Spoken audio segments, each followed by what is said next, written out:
Saya sempat terenyuh ketika pernah membaca kisahnya Hasan al-Basri. Kita paham Hasan al-Basri seorang ulama besar dari kalangan tabi'in, min kibarihim, yaitu kalangan pembesarnya para ulama, kalangan tabi'in setelah masa para sahabat. Hasan al-Basri ini memiliki salah satu keunikan kalau hari Senin dan Kamis, sesuatu yang tidak disetting, sesuatu yang tidak dibuat-buat. Kalau hari Senin dan Kamis sore habis asar, sembari beliau berzikir selalu berlinang air mata dan bercucuran air mata. Orang-orang yang menjadi muridnya, temannya, orang yang sering di sampingnya di masjid ketika pada waktu sore, pada hari Senin dan Kamis, kalau mendapati Hasan al-Basri itu nangis, maka kemudian mereka memberanikan diri bertanya kepada Hasan al-Basri, "Ma yubkika?" Apa sih yang membuatmu nangis setiap hari Senin dan Kamis? Karena aku jumpai setiap Selasa, setiap Jumat, Sabtu, aku tidak menjumpai kamu berlinang air mata. Tapi kenapa setiap hari Senin dan Kamis aku jumpai dirimu penuh dengan air mata, terutama ketika sore menjelang malam? Maka dijawab oleh Hasan al-Basri dengan jawaban yang tidak pernah diduga oleh orang yang bertanya. Apa yang disampaikan oleh Hasan al-Basri? Hari Senin dan hari Kamis merupakan hari dilaporkannya amal kita kepada Allah. Dan saya khawatir jangan-jangan malaikat raqib yang mencatat amalku selama hari-hari yang aku lewati pada hari Senin dan Kamis ketika mereka melaporkan kepada Allah, maka malaikat raqib itu berkata, tidak ada amalan yang dilakukan oleh Hasan al-Basri sehingga tidak ada yang perlu disimpan di sisimu ya Allah. Dan saya khawatir itulah yang dilaporkan oleh oleh malaikat raqib kepada Allah, dan itulah yang menjadikan aku faham. Ternyata menjadikan amal dicatat malaikat raqib itu tidak mudah. Hasan al-Basri menangis, orang yang bertanya pun terseret ikut menangis ketika menyadari betapa beratnya jawaban yang diberikan oleh Hasan al-Basri. Disitulah Pak kita akhirnya paham, sesungguhnya ketika kita beramal ternyata bukan jaminan mutu. Ketika kita beramal bukan garansi bahwasanya amal itu diterima. Bukan karena Allah ingin mempersulit, bukan karena Allah ingin mendolimi kita, tidak. Tapi Allah itu ingin mengajarkan kepada kita bahwasanya Allah itu hanya menerima yang terbaik, dan Allah tidak menerima yang recehan. Allah tidak menerima kecuali yang maksimal, dan Allah tidak menerima yang minimal. Kalaulah manusia ketika menjadi hambanya Allah setiap beramal langsung diterima, maka sesungguhnya Allah nanti sifat adilnya hilang, karena Allah tidak membedakan antara orang yang memberikan maksimal dan orang yang memberikan minimal.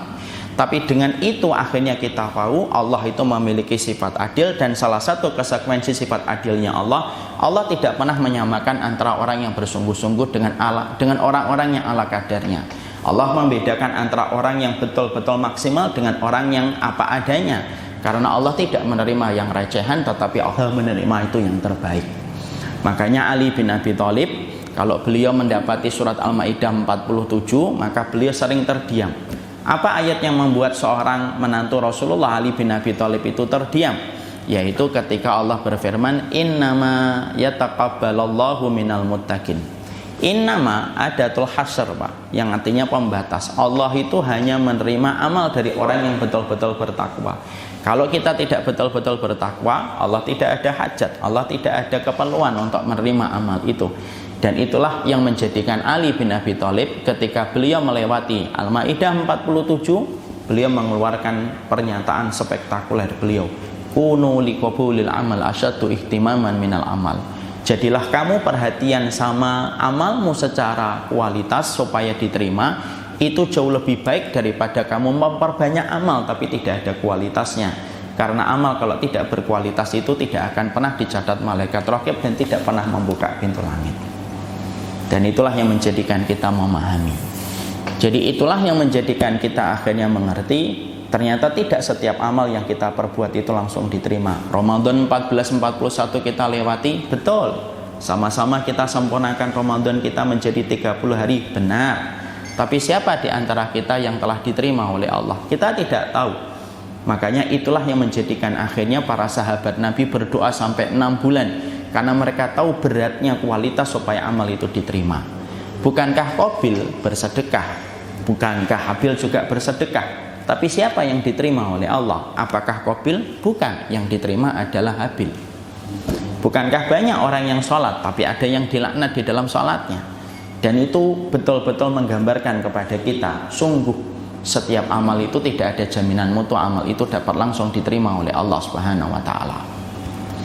Ustadz sudah menyebutkan dalil secara kias, analogi, perkataan para ulama sudah. Mana dalilnya secara hadis? Oke.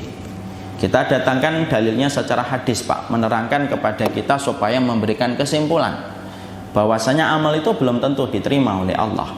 Bukankah ada hadis yang sudah sering kita dengar? Rasulullah mengatakan ada orang yang sholat 60 tahun tetapi dia tidak mendapatkan apapun dari sholatnya 60 tahun. Itu menunjukkan kepada kita, tuh, ternyata orang yang rukuk dan sujud belum tentu diterima. Kita juga sering mendengar sebuah hadis yang sering disampaikan para khatib terutama di bulan Ramadan. Rubba shaimin laisa lahu min hadis siyamihi illa ju'wal atas. Berapa banyak orang yang berpuasa tetapi setelah puasanya selesai tidak mendapatkan apapun kecuali lapar dan dahaga. Nabi menggunakan kata rubba. Rubba itu menunjukkan lil kasroh. Lil kasroh itu menunjukkan berapa banyaknya. Dan itu memberikan kepada kita hadis. Ternyata hadis itu memberikan kesimpulan. Rasulullah saja sudah mengabarkan berapa banyak yang puasa, berapa banyak yang sholat, tapi ternyata semua amal yang mereka perbuat dari rukuknya, sujudnya, laparnya, dan dahaga tidak pernah menjadikan mereka itu diterima oleh Allah. Dan itu semakin memberikan pencerahan kepada kita.